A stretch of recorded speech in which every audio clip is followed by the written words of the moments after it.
Shoot, shoot, stop dulu, stop dulu, stop, stop dulu, stop, stop, stop, stop, stop, stop.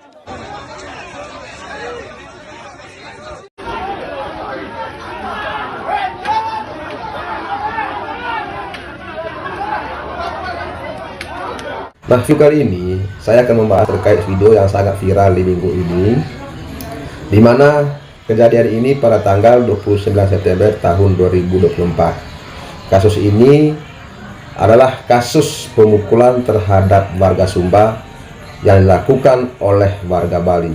Ya, kasus ini terjadi di Jalan Sri Kandi, lingkungan Penyarikan, Kelurahan Benoa, Kecamatan Kuta Selatan, Kabupaten Badung, Provinsi Bali.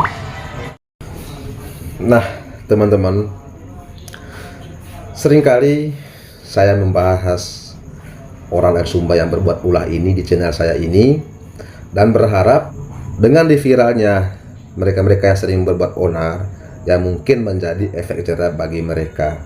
Tapi ini malah berbeda, sudah diviralkan ya mereka malah berbuat onar. Nah, seperti apa kasus pemukulan ya orang Sumba ini? Ya, kita simak video berikut ini.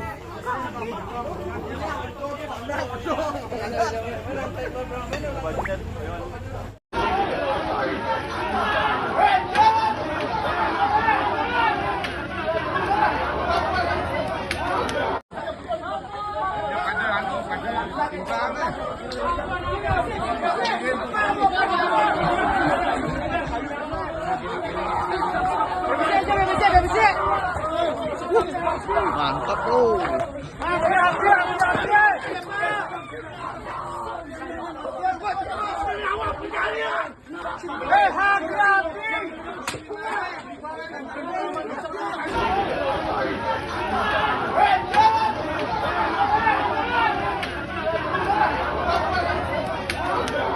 Shoot, shoot, stop dulu, stop dulu, stop, stop dulu, stop, stop, stop, stop, stop, stop. Mecaru mani bener mecaru, stop malu nah. Warga konya stop, stop, sabar, sabar, sabar warga ya. Sabar, sabar.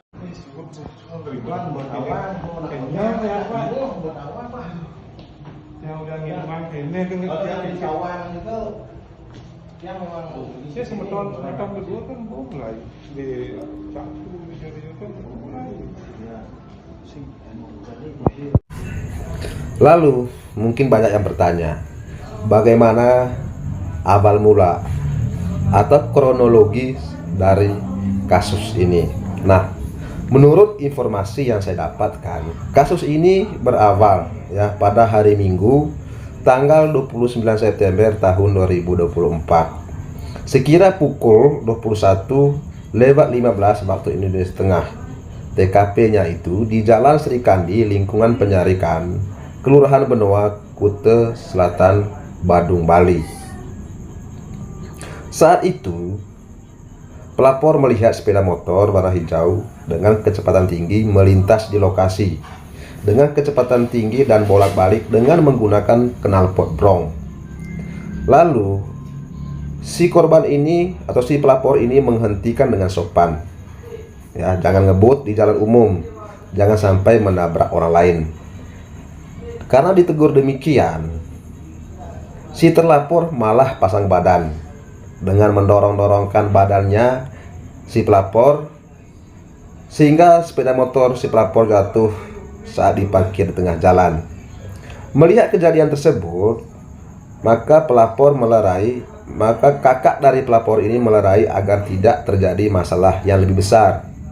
Saat melarikan tersebut, si pelapor ini mencium bau alkohol, sepertinya arah dari mulut terlapor. Selanjutnya, si pelapor ini membangunkan SPM milik terlapor. Ya, saya nggak ngerti apa SPM, dan saya dan pelapor menyuruh terlapor pulang untuk menghindari masalah yang lebih besar. Lalu, terlapor mengatakan kepada pelapor, "Tunggu di sini, saya akan panggil teman." Sekitar 10 menit kemudian, si terlapor datang kembali dengan temannya sekitar 8 orang dengan membawa potongan besi, potongan kayu usuk, potongan bambu, lalu menyerang pelapor dengan mengatakan, "Mana orang Bali tadi?" Karena ketakutan, si pelapor kabur dan sembunyi untuk selamatkan diri. Selanjutnya, Si pelapor ini Nelson Kaling ya, atau Kepala Lingkungan Penyarikan yang atas nama Inyoman Sweta untuk menyampaikan apa yang sedang terjadi.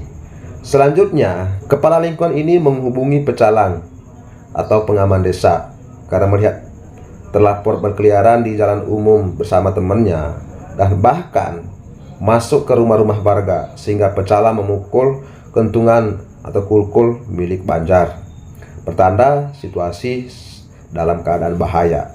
Tidak lama, warga berkumpul serta mengamankan para penyerang, serta mengamankan barang bukti yang dibawa para penyerang dan teman-temannya. Selanjutnya, melaporkan di Polsek Kuta Selatan guna ditindaklanjuti sesuai proses hukum yang berlaku. Berikut adalah nama-nama orang Sumba yang menjadi korban amukan massa. Yang pertama adalah nama Yosep Ndaramila ya, atau DS Mangganipi.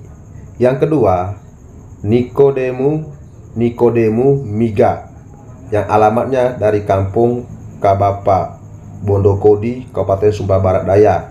Yang ketiga, Agustinus Holo dari Desa Dingjo, Kodi, Bangedo. Yang keempat, Lotensius Bali Meme.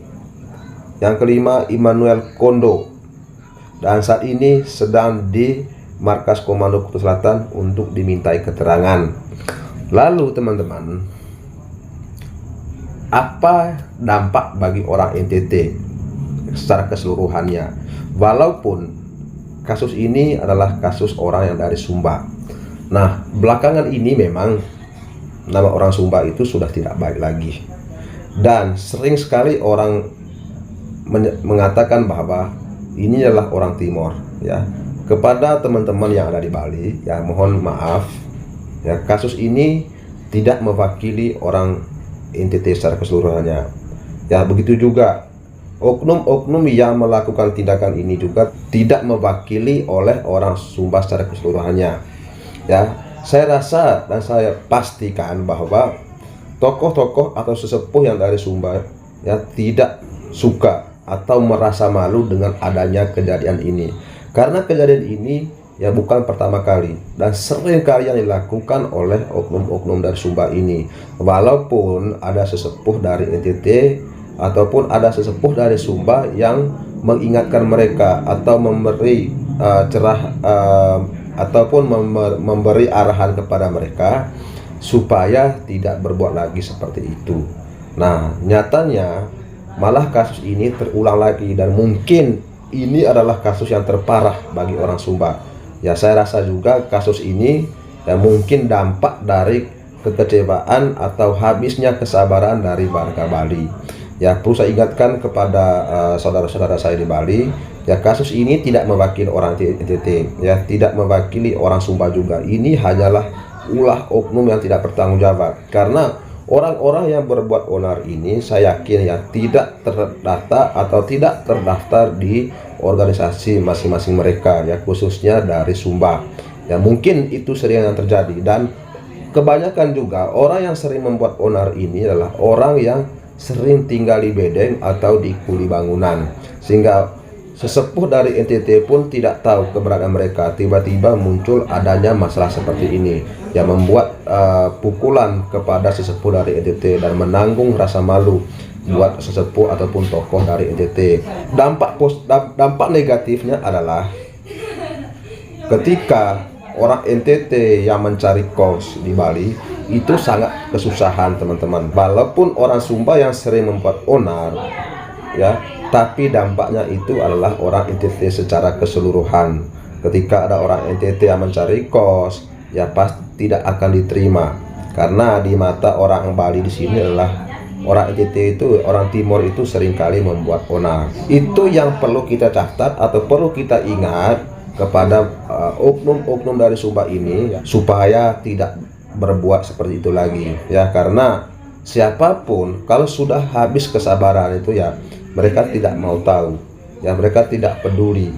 Sehingga pesan saya juga supaya ya stop sampai di sini. Dan pesan saya juga buat sesepuh dari NTT supaya warga-warga yang tinggal di bedeng agar segera didata agar diarahkan ke organisasi yang ada, organisasi dari Sumba yang ada di Bali, supaya nanti mereka bisa dikasih arahan, bisa dikasih pencerahan supaya tidak mengulangi lagi perbuatan yang tidak terpuji ini.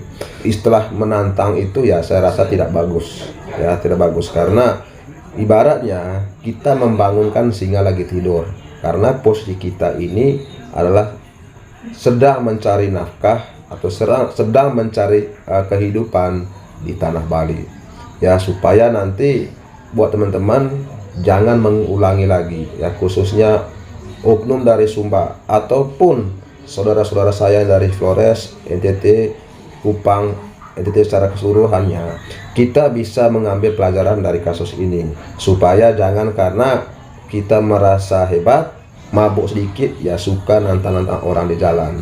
Nah, orang di sini itu baik-baik semua ketika kita berbuat baik.